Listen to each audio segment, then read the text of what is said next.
Oke, Assalamualaikum warahmatullahi wabarakatuh. Pada kesempatan ini, Ibu akan menyampaikan mengenai materi di pertemuan kedua ya, untuk mata kuliah akuntansi pajak, kuliah online ya, terkait dengan siklus akuntansi pajak ya di sini dan penyusunan laporan keuangan. Nah, di sini di pertemuan kedua kita akan menyelesaikan untuk materi ini.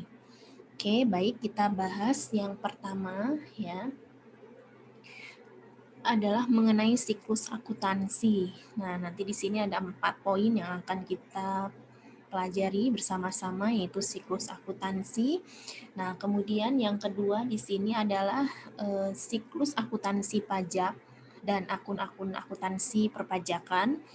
Kemudian agenda yang ketiga adalah mengenai perbedaan laporan keuangan komersial dan fiskal. Nah, yang keempat adalah penyusunan laporan keuangan.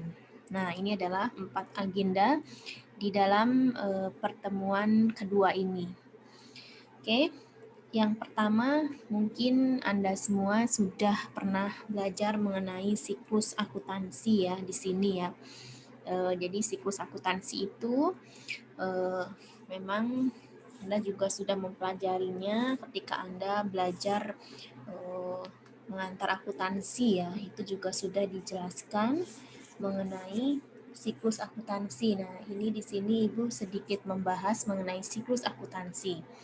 Nah, siklus akuntansi ada beberapa sumber di sini yang akan Ibu sampaikan di sini ya.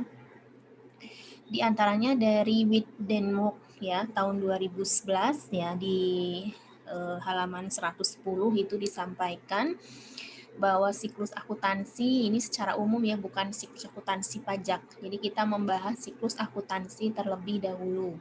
Nah, yang pertama ini adalah mengenai analisis transaksi ya.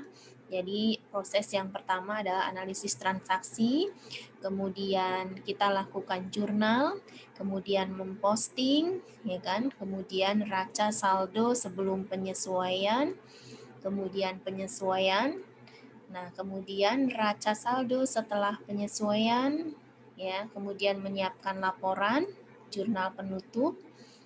Yang ke-9 adalah raca saldo setelah penutupan. Kemudian yang ke-10 jurnal pembalik. Ya, ini pilihan. Nah, proses dari poin 1 ke 10 ini disebut dengan siklus akuntansi. Nah, itu ya untuk proses siklus akuntansi itu sendiri. Nah, di sini untuk mempermudah kita memahami siklus akuntansi secara umum ya, Ibu membuat dalam bentuk gambar jarum jam ya di sini.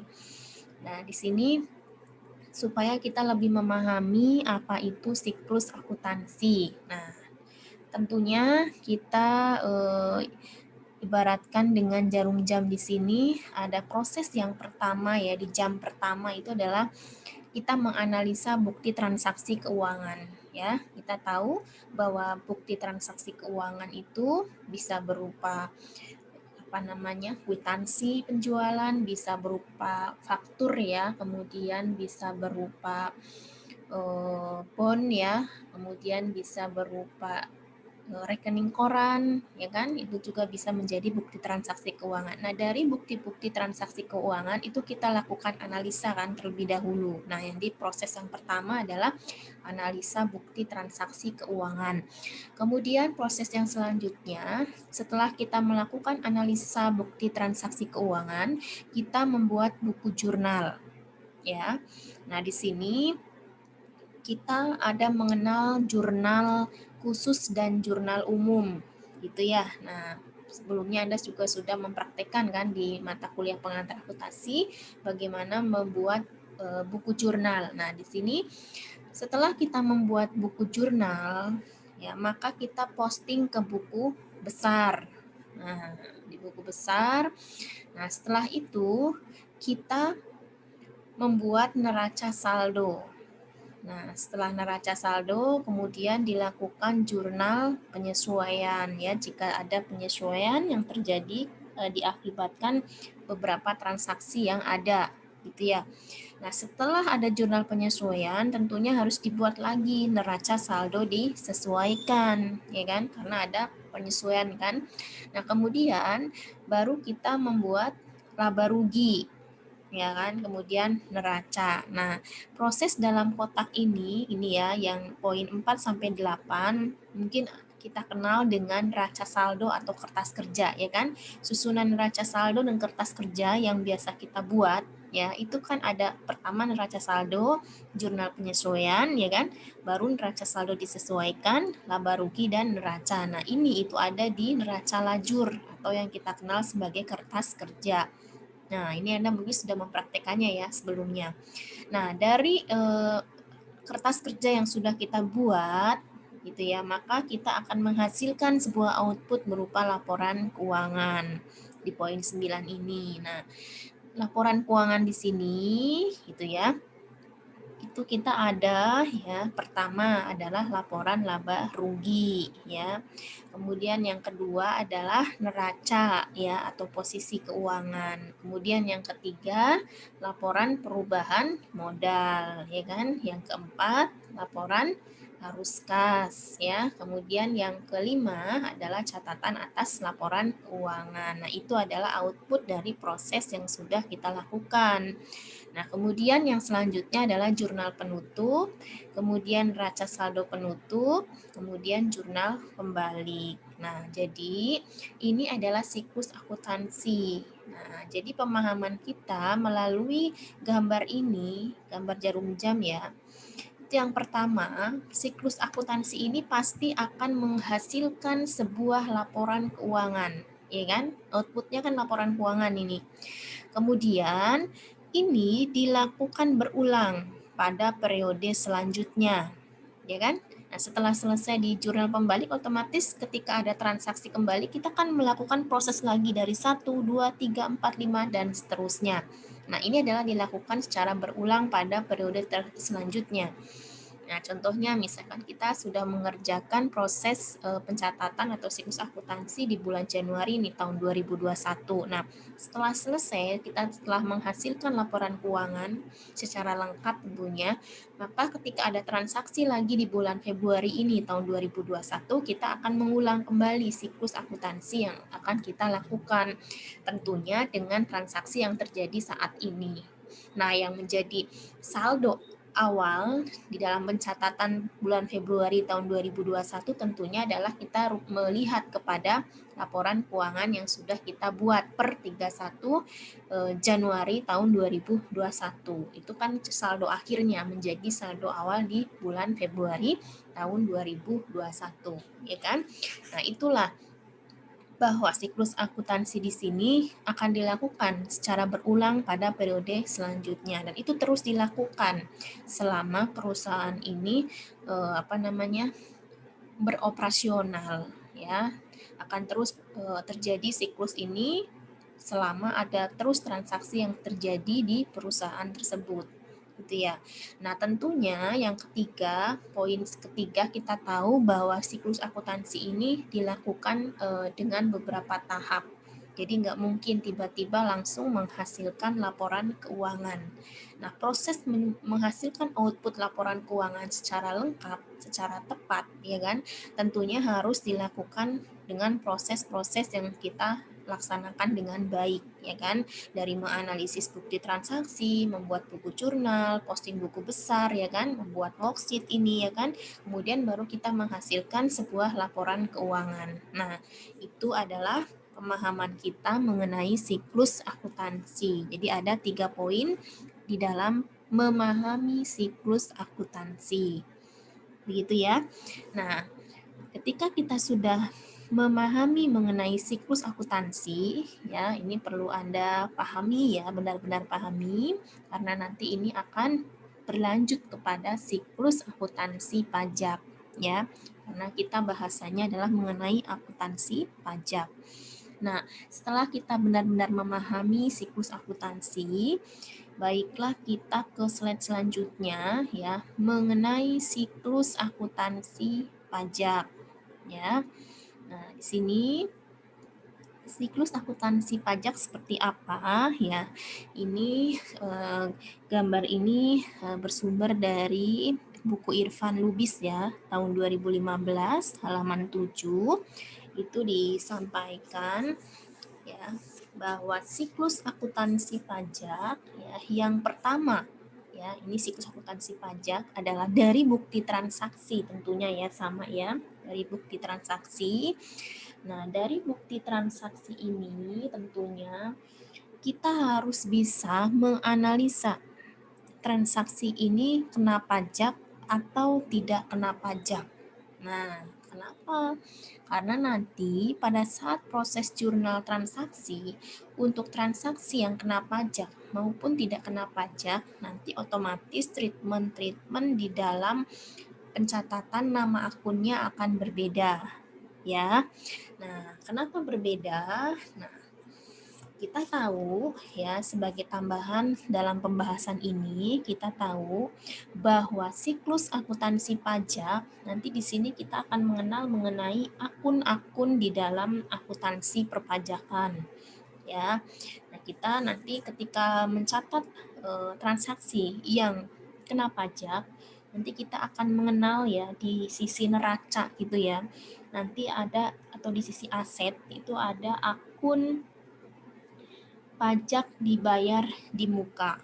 Nah, itu ya. Nah, kemudian ada juga nah atau prepaid tax ya. Nah, pajak dibayar di muka ini biasanya ya disajikan sebagai biaya dibayar di muka atau prepaid expense dalam aset lancar ya, dalam aset lancar.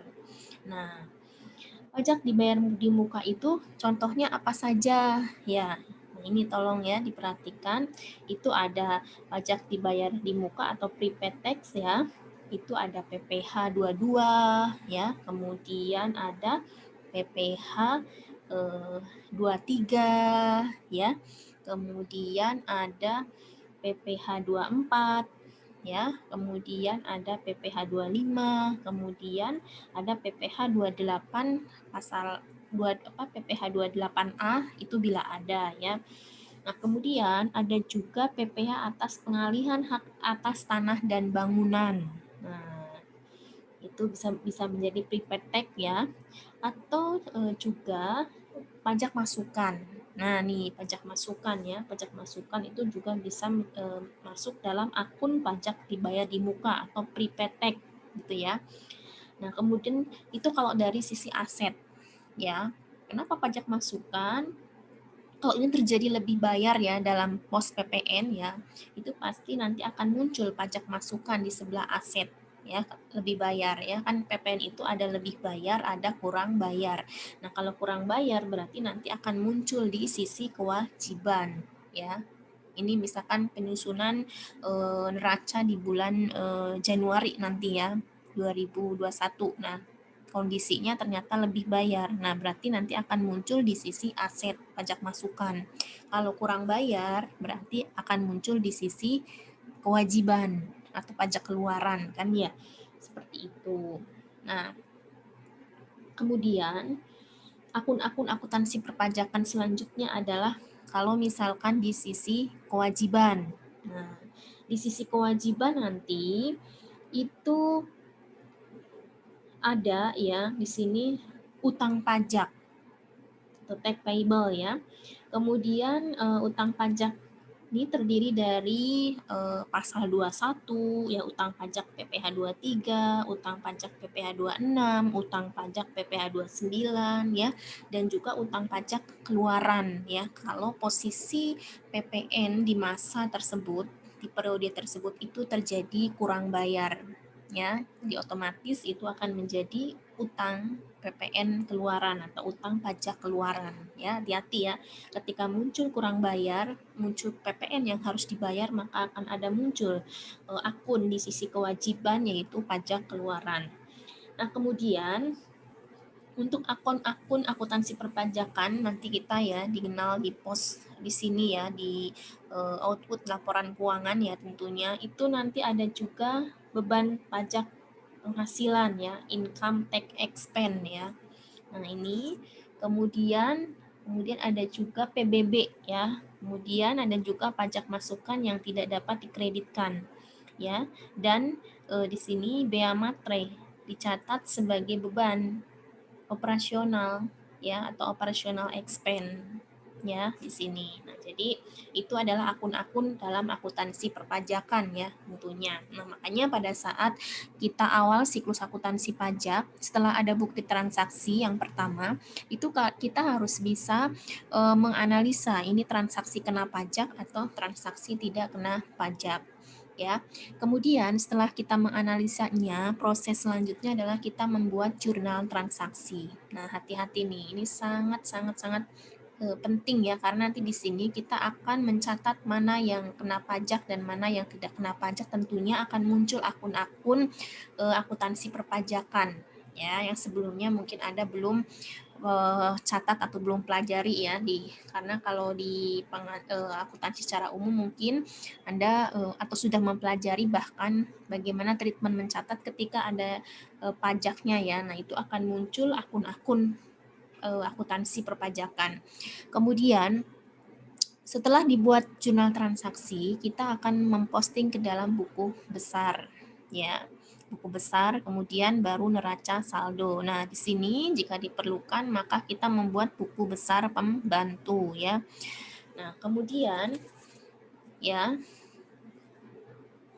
di sini ya kita membuat neraca saldo tadi ya. Nah, setelah itu jurnal penyesuaian ya, kemudian neraca saldo setelah disesuaikan. Nah, poin di sini neraca saldo, jurnal penyesuaian, neraca saldo setelah disesuaikan ya, kita buat dalam neraca lajur ya atau kertas kerja. Seperti itu ya. Nah, kemudian dari proses yang sudah kita laksanakan ya dari bukti transaksi, menganalisa, kemudian sampai dalam bentuk kertas kerja atau worksheet kita kenal ya atau neraca lajur ya. Kemudian kita akan menghasilkan sebuah laporan keuangan. Nah, disinilah ya kita mengenal laporan keuangan ya. Nah, di sini di dalam kita tahu khusus untuk perusahaan kecil dan menengah ya, peredaran bruto di sini kurang atau sama dengan 50 M ya. Itu kita nanti akan penerapannya itu adalah standar akuntansi keuangan entitas tanpa akuntabilitas publik ya. Itu adalah SAK etap ya. Kemudian juga paket Undang-Undang Perpajakan Nomor 16 Tahun 2009, kemudian Undang-Undang Nomor 36 Tahun 2008, kemudian Undang-Undang Nomor 42 Tahun 2009 ya. Ini untuk siklus akuntansi pajak ya. Dalam hal dia adalah perusahaan mikro, kecil dan menengah, peredaran bruto kurang sama dengan 50 M ya. Nah, di sini tentunya di dalam pencatatan akuntansi ya di dalam pencatatan akuntansi, dasar pencatatan akuntansinya ya. Nanti pos-pos neraca kita tahu tadi Ibu udah sampaikan beberapa aset, kewajiban dan ekuitas ya, serta pos-pos laba rugi. Nah, itu berupa penghasilan dan beban. Itu dicatat berdasarkan ya, kita tahu sebelumnya ada dasar akrual ya atau akrual basis ya atau stelsel akrual ya. Nah, apa itu di sini? Yaitu penghasilan atau biaya diakui pada waktu diperoleh atau pada saat menyerahkan barang atau jasa dan biaya diakui pada saat terutang ya. Sesuai dengan prinsip akuntansi sebelumnya di sesi pertama ya bahwa kita harus mengakui pendapatan pada periode tersebut dan mengakui beban juga pada periode tersebut jika memang itu beban adalah beban dari pendapatan tersebut. Nah, ya, jadi harus harus diakui berdasarkan dengan biaya diakui pada saat terutang ya. Nah, itu kan kita sudah belajar kemarin ya terkait dengan prinsip akuntansi ya. Nah, di sini selanjutnya adalah mengenai laporan keuangan menurut SHK etap ya, nanti kita akan pelajari sama-sama ya. Tentunya ya udah pasti ada neraca ya di sini balance sheet-nya ya, itu mengajikan aset kewajiban dan ekuitas pada tanggal tertentu ya. Nah, di sini juga ada aset. Nah, kemudian nanti ada kewajiban ya. Kemudian ada ekuitas. Ya kan? Kemudian juga ada laporan laba rugi, income statement. Di sini tentunya laporan laba rugi Anda juga sudah pernah melihat atau sudah pernah membuat bahwa menyajikan laporan laba rugi suatu periode tertentu yang menunjukkan kinerja keuangan selama periode tertentu ya. Kalau untuk bentuk laporan laba rugi tentunya Anda juga sudah pernah melihatnya ya. Laporan laba rugi itu kan ada beban ya, ada pendapatan ya, ada beban pokok ya, beban pokok penjualan ya, kalau itu adalah perusahaan dagang ya, kecuali perusahaan jasa tidak ada. Kemudian baru muncul beban operasional ya. Jika ada pendapatan dan beban non operasional juga kita masukkan ya, Anda juga sudah pernah melihat. Kemudian baru nanti akan muncul laba rugi sebelum pajak. Nah, jadi nanti kita hitung dulu beban pajaknya berapa, baru nanti akan muncul laba rugi neto setelah pajak ya.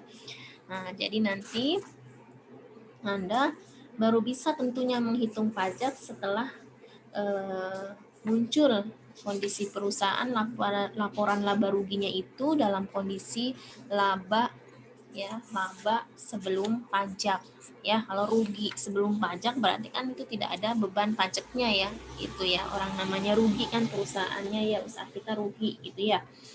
Nah, kemudian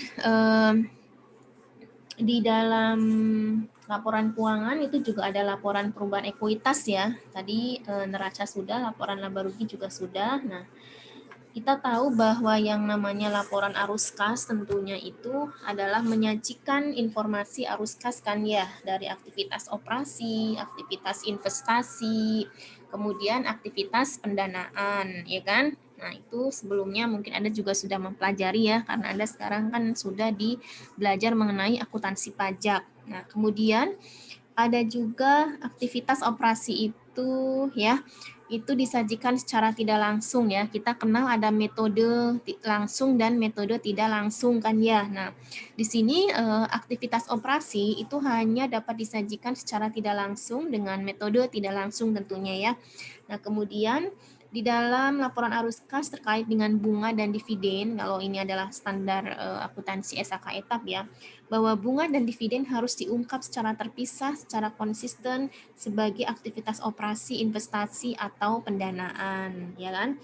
Kemudian terkait dengan pajak penghasilan, itu diungkapkan terpisah sebagai aktivitas operasi, kecuali dapat secara spesifik diidentifikasi sebagai aktivitas investasi atau pendanaan. Nah, ini adalah untuk laporan perubahan ekuitas atau modal ya. Jadi sudah ada 3 output ya dari laporan keuangan. Pertama tadi neraca, kemudian laporan laba rugi, kemudian laporan perubahan ekuitas atau modal.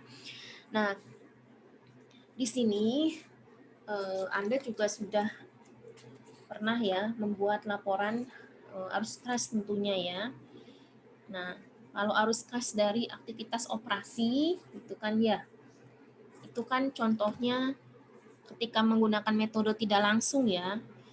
Nah, di sini arus kas neto dari aktivitas operasi ditentukan dengan menyesuaikan laba atau rugi dari dampak transaksi apa saja gitu kan ya. Kalau untuk metode tidak langsung ada perubahan persediaan dan piutang usaha serta utang usaha selama periode berjalan ya. Kemudian ada pos non kas ya. Itu seperti penyusutan ya kan, penyisihan dan keuntungan dan kerugian valuta asing yang belum terrealisasi atau yang belum direalisasi, dan semua pos lain yang berkaitan dengan arus kas investasi atau pendanaan ya kan. Nah, kemudian kita di penyusunan laporan kas itu juga ada arus kas dari aktivitas investasi. Nah, di sini arus kas dari aktivitas investasi itu kita tahu bahwa mencerminkan pengeluaran kas kan sehubungan dengan sumber daya yang bertujuan ya untuk menghasilkan pendapatan dan arus kas masa depan. Nah, coba contoh arus kas yang berasal dari aktivitas investasi itu contohnya ya. Misalkan ada pembayaran kas untuk memperoleh aset tetap, ya kan? Nah, di sini tentunya termasuk aset tetap yang dibangun sendiri, ya. Ada aset tidak berwujud, ya. Kemudian dan aset jangka panjang lainnya, ya kan? Nah, kemudian ada penerimaan kas dari penjualan aset tetap, ya kan? Nah, itu. Nah, jadi bisa dari situ juga. Nah, kemudian juga ada pembayaran kas untuk perolehan efek ekuitas atau efek utang entitas lain dan bunga dalam joint venture ya tentunya ya kan. Nah, kemudian ada juga di sini. Nah, di sini Ibu sembari mengetik juga ya supaya nanti Anda bisa itu ya. Tadi dari arus kas ya, arus kas dari arus kas ya dari aktivitas investasi kan ya. Nah, tadi itu ya. Kemudian yang pertama ini yang kedua kan ya, arus kas. Nah, yang pertama tadi adalah arus kas dari aktivitas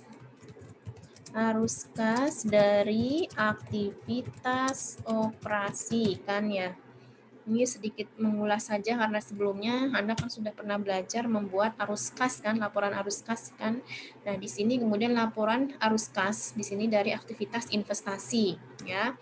Nah, kemudian dari aktivitas investasi ini tadi selain penerimaan kas dari penjualan aset tetap juga adalah dari pembayaran kas untuk perolehan efek ekuitas atau efek utang entitas lain ya dan bunga dalam joint venture ya. Nah, di sini selain pembayaran untuk efek yang diklasifikasikan tentunya sebagai kas atau setara kas atau dimiliki untuk diperdagangkan ya. Kemudian ada juga penerimaan kas dari penjualan efek ekuitas atau efek utang dari entitas lain dan bunga dari joint venture ya. Selain tentunya dari penerimaan dari efek yang diklasifikasikan sebagai setara kas atau dimiliki untuk diperdagangkan. Kemudian juga uang muka dan pinjaman yang diberikan kepada pihak lain. Kemudian juga penerimaan pembayaran kembali uang muka dan pinjaman yang diberikan kepada pihak lain. Nah, itu adalah dari arus kas dari aktivitas investasi. Nah, kemudian ada arus kas ya. Arus kas di sini dari aktivitas ya kan, dari aktivitas pendanaan. Ya kan? Nah, pendanaan. Nah, di sini contoh arus kas yang berasal dari aktivitas pendanaan apa saja ya? Yang pertama, misalkan penerimaan kas dari penerbitan saham atau efek ekuitas lain, ya kan? Kemudian ada contoh yang kedua, ada pembayaran kas kepada para pemegang saham, ya kan, untuk menarik saham entitas, ya. Kemudian ada juga penerimaan kas dari penerbitan pinjaman, wesel, ya kan, dan pinjaman jangka pendek atau jangka panjang lainnya, ya kan. Kemudian selanjutnya juga ada pelunasan pinjaman. Kemudian ada pembayaran kas oleh lese ya untuk mengurangi saldo kewajiban yang berkaitan dengan sewa pembiayaan. Nah, kemudian itu adalah mengenai laporan arus kas ya. Kemudian selanjutnya adalah catatan atas laporan keuangan ya. Catatan atas laporan keuangan itu adalah yang kelima ya. Tadi itu output laporan keuangan ya. Yang pertama adalah laporan RL ya, laba rugi ya, LR ya. Kemudian yang kedua adalah laporan ya, neraca, ya kan, neraca. Kemudian yang ketiga adalah laporan perubahan bahan ekuitas pemodal, ya. Kemudian yang keempat adalah laporan arus kas, kan ya. Nah, tadi kita sudah sampaikan untuk metode tidak langsung, kan ini ada ini ya poin ya, 3 poin ini. Kemudian yang kelima, laporan keuangan, bukan output ya. Laporan keuangan itu apa saja gitu kan ya. Laporan keuangan itu terdiri dari satu laporan laba rugi, 2 laporan neraca, 3 laporan perubahan ekuitas atau modal, kemudian laporan arus kas, dan yang kelima adalah catatan atas laporan keuangan. Gitu kan ya. Nah, di sini tentunya catatan atas laporan keuangan itu isinya ya biasanya ada domisili, bentuk hukum, dan alamat kantor yang terdaftar. Kemudian ada penjelasan sifat operasi dan aktivitas utamanya apa saja dari perusahaan tersebut ya. Kemudian ada urutan bagaimana penyajian catatan atas laporan keuangan. Ya, tentunya di sini kalau misalkan tadi Budah menyampaikan ya, untuk usaha sama dengan atau kurang dari 50M menggunakan SAK etap ya. Di sini urutan penyajian yang pertama, pernyataan bahwa laporan keuangan telah disusun sesuai dengan SAK etap ya. Kemudian juga ringkasan kebijakan akuntansi signifikan yang diterapkan itu apa saja. Kemudian ada informasi yang mendukung pos-pos laporan keuangan ya sesuai dengan urutan penyajian ya setiap komponen tentunya di dalam laporan keuangan, dan urutan penyajian pos-pos tersebut nanti dijelaskan di dalam catatan atas laporan keuangan. Nah, seperti itu. Nah, di sini ya kita sudah mengetahui di sini ya bahwa di dalam laporan keuangan itu adalah isinya dari 5 item ini tentunya. Nah, kemudian kita tahu di sini Ibu screen kembali ya untuk mengenai siklus akuntansi ya.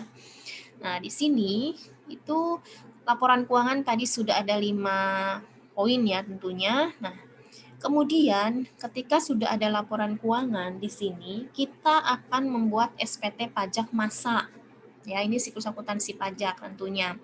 Dengan catatan ya, karena tadi di awal ada transaksi kena pajak dan tidak kena pajak, ya kita sudah mencatat treatmentnya bagaimana, mana yang masuk akun pajak ya.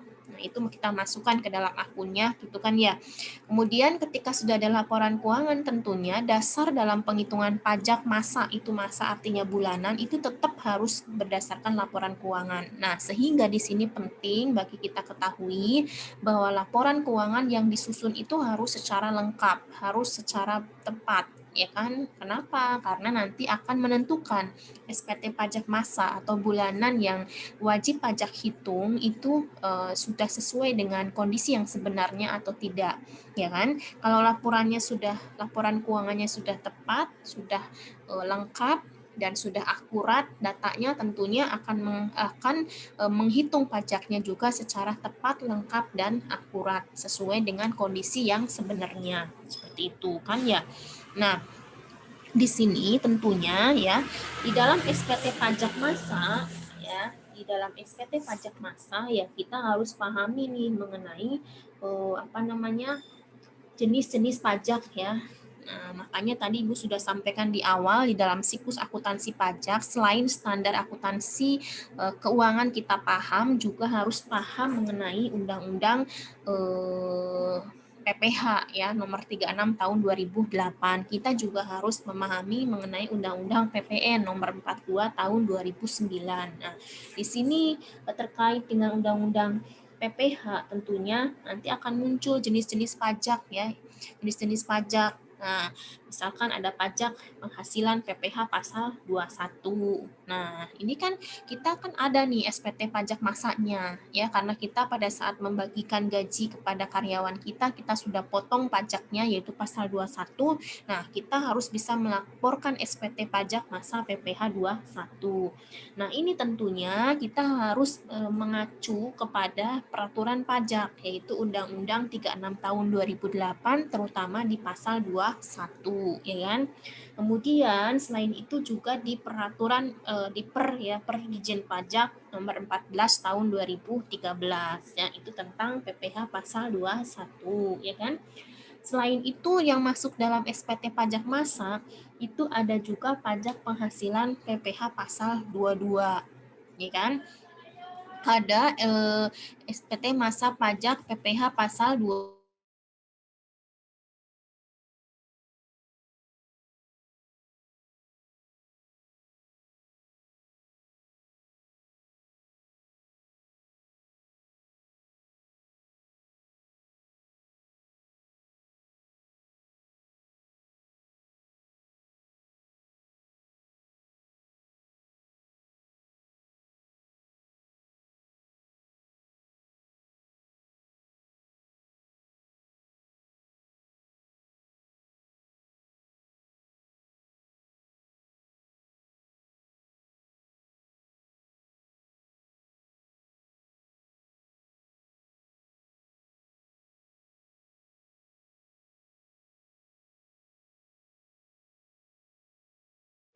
Nah, di sini SPT pajak masa PPh pasal 22. Nah, PPh masa pajak PPh masa pasal 22 itu tentunya kita harus tetap mengacu kepada Undang-Undang Nomor 36 Tahun 2008 yaitu pasal 22 tentunya ya. Nah, nanti kemudian juga ada di per 57 tahun 2010, kemudian ada juga Peraturan Menteri Keuangan Nomor 154 tahun 2010 ya. Kemudian SPT pajak masa PPh pasal 23 ya kan. Nah, ini juga nanti kita harus mengacu kepada Undang-Undang Nomor 36 Tahun 2008 pasal 23. Nah, biasanya kan kita ada transaksi atas penyewaan atas harta aset ya, berupa harta misalkan menyewakan kendaraan. Nah, ini juga termasuk di dalam laporan PPh pasal 23. Makanya di awal ketika terjadi siklus akuntansi pajak, kita harus benar-benar memahami mana ini yang masuk transaksi pajak dan tidak kena pajak. Nah, karena nanti kita harus bisa memposnya ke pajak penghasilan di masing-masing. Jadi harus benar-benar transaksi ini menjadi awal di mana kita menentukan ini masuknya ke mana gitu kan ya. Nah, kemudian juga terkait dengan ada juga PPh final ya.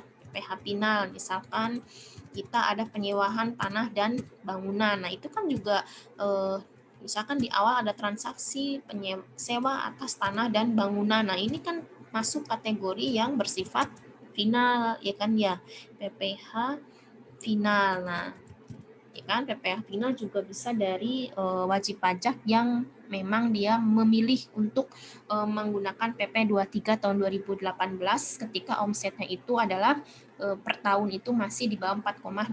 Nah, itu juga nanti perpajakannya dia menggunakan PP 23 ya, 0,5% dikalikan dengan omset bruto ya kan. Nanti pencatatannya juga akan berbeda dari sisi akuntansi perpajakan. Kemudian masa yang lainnya itu ada PPh, ada PPN ya, ada PPN. Nah, PPN ini kita harus merujuk pada peraturan pajaknya juga kan ya, yang ada di Undang-Undang Nomor 42 Tahun 2009 ya. Kemudian ada juga di Per 11 2013.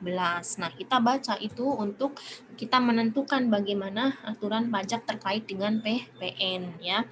Kemudian kalau memang ada juga terkait dengan pajak penjualan barang mewah ya kan bisa saja terjadi ya, pajak penjualan. Nah, di sini barang mewah. Nah, ini juga masuk dalam SPT pajak massa ya. Nah, di sini ya, SPT pajak massa. Nah, di sini. Kemudian ada juga PPh pasal 25 ya.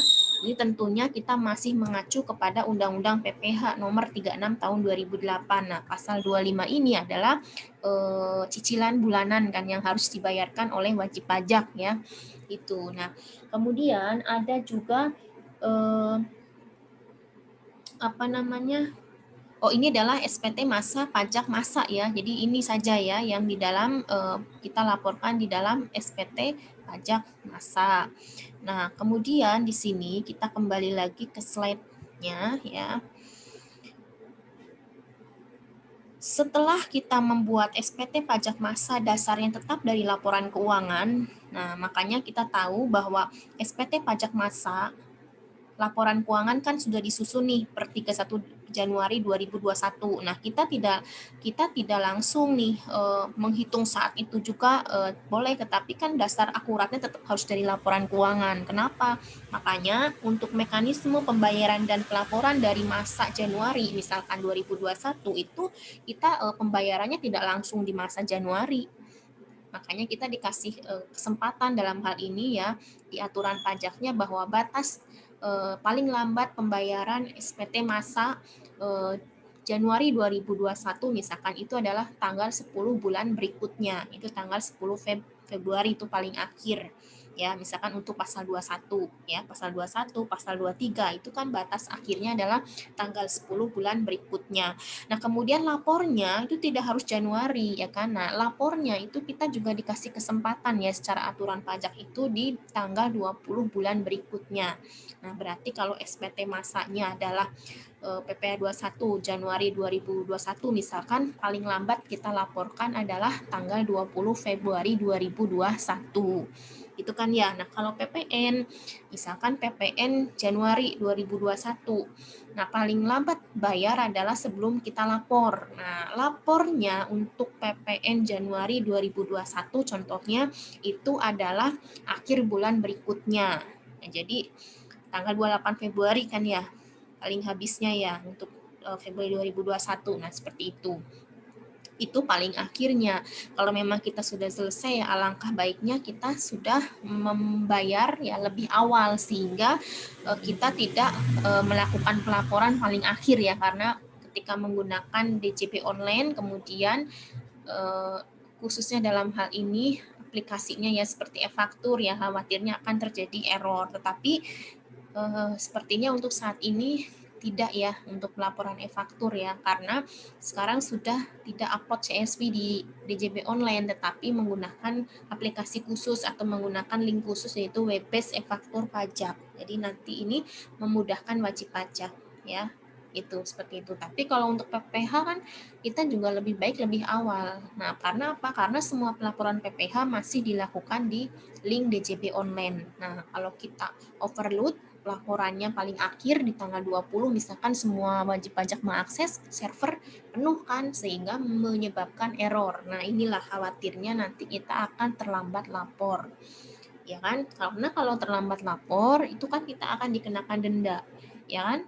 Bayangkan kalau lapornya adalah telat ya, misalkan 20 kita lapornya tanggal 21 hanya lewat 1 hari, itu kan kita sudah dikenakan sanksi terlambat lapor sebesar 100.000 kalau untuk PPh. Nah, kalau PPN kita lewat berarti 500.000 ya kan. Nah, itu kan jadi menyebabkan kerugian ya hanya karena kita terlambat lapor. Nah, seperti itu. Nah, ini juga harus menjadi perhatian kita bersama. Nah, kemudian setelah adanya laporan keuangan, dasarnya kita untuk membuat SPT pajak massa untuk dibayar dan dilaporkan sesuai dengan kondisi yang sebenarnya dan harus tepat pada waktunya. Nah, kemudian setelah itu kita akan membuat rekonsiliasi fiskal. Nah, kenapa harus ada rekonsiliasi fiskal? Karena nanti setelah proses rekonsiliasi fiskal itu untuk menghitung SPT pajak tahunan. Nah, jadi kita menghitung SPT, surat pemberitahuan pajak tahunan badan ya, atau orang pribadi ya, kalau usahanya orang pribadi, itu dasarnya harus kita lakukan rekonsiliasi fiskal terlebih dahulu. Nah, SPT pajak tahunan ini ya kalau untuk badan tentunya kita juga masih mengacu kepada Undang-Undang 36 tahun 2008 pasal 17 ya. kalau misalkan ini adalah wajib pajak badan. Nah, selain itu juga mengacu pada PP 23 tahun 2018 ya. Kalau wajib pajaknya ini badan ini dia menggunakan final ya, PP 23 tahun 2018. Kemudian kalau si SPT pajak tahunannya ini adalah orang pribadi, kan juga ada SPT tahunannya. Nah, ini tetap kita mengacu kepada Undang-Undang 36 tahun 2008 juga dan PP 23 tahun 2018 juga jika orang pribadinya memang menggunakan PPh final ya. Nah, dasar dari penghitungan SPT pajak tahunan supaya yang kita hitung adalah tepat, akurat, lengkap ya. Sebenarnya maka kita tetap harus mengacu kepada laporan keuangan. Tetapi nanti kita harus melakukan rekonsiliasi fiskal sehingga menghasilkan laporan keuangan fiskal. Ya. Nah, laporan keuangan ini yang sebelum dilakukan rekonsiliasi fiskal kita sebut sebagai laporan keuangan komersial. Nah, kemudian ada laporan keuangan fiskal setelah dilakukan rekonsiliasi fiskal. Nah, setelah dilakukan rekonsiliasi fiskal dan menghasilkan laporan keuangan fiskal, baru kita bisa menghitung SPT pajak tahunan badan atau orang pribadi tersebut dengan yang tepat, lengkap, dan sesuai dengan kondisi yang sebenarnya atau kondisi yang seharusnya. Seperti itu, ya. Nah, setelah itu baru kita proses selanjutnya adalah jurnal penutup, ya kan? Kemudian raca saldo setelah penutupan, ya kan? Kemudian juga baru jurnal penyesuaian kembali, ya kan? Nah, ini akan menjadi neraca saldo awal periode selanjutnya, ya kan? Saldo akhir nih, kemudian menjadi neraca saldo awal periode selanjutnya dan begitu seterusnya, ya. Nah, ini tentunya terkait dengan Undang-Undang PPh, Undang-Undang Nomor 36 Tahun 2008 dan PPN Nomor 42 Tahun 2009 dan Undang-Undang yang lainnya dan Peraturan Menteri Keuangan terkait dalam peraturan pajak ini harus kita buka kembali ya, karena nanti ketika kita melakukan proses siklus akuntansi pajak ini, kita harus tetap mengacu kepada standar akuntansi yang berlaku, standar akuntansi keuangan ya SAK, kemudian harus mengacu kepada Undang-Undang PPh Nomor 36 Tahun 2008, kemudian juga harus mengacu kepada Undang-Undang PPN ya Nomor 42 Tahun 2009. Ya, inilah yang disebut sebagai siklus akuntansi pajak. Gitu ya. Nah, jadi ini menjadi poin yang sangat penting. Kita harus memahami ya mengenai jenis pajaknya, kemudian mengenai peraturan pajaknya. Karena di dalam proses siklus akuntansi pajak ini, kita akan ada pelaporan SPT pajak massa, akan ada pelaporan SPT pajak tahunan, seperti itu ya. Jadi memang kita harus benar-benar memahami dan benar-benar kita harus mengacu kepada aturan yang berlaku saat ini. Begitu ya. Nah, jadi di kesempatan ini Ibu sudah menyampaikan mengenai siklus akuntansi, ya kan? Kemudian mengenai siklus akuntansi pajak, ya. Kita lanjutkan di sesi yang kedua di pertemuan kedua ini dengan penyusunan laporan keuangan, ya. Ibu tutup untuk sesi 1 di pertemuan 1 ini, ya, untuk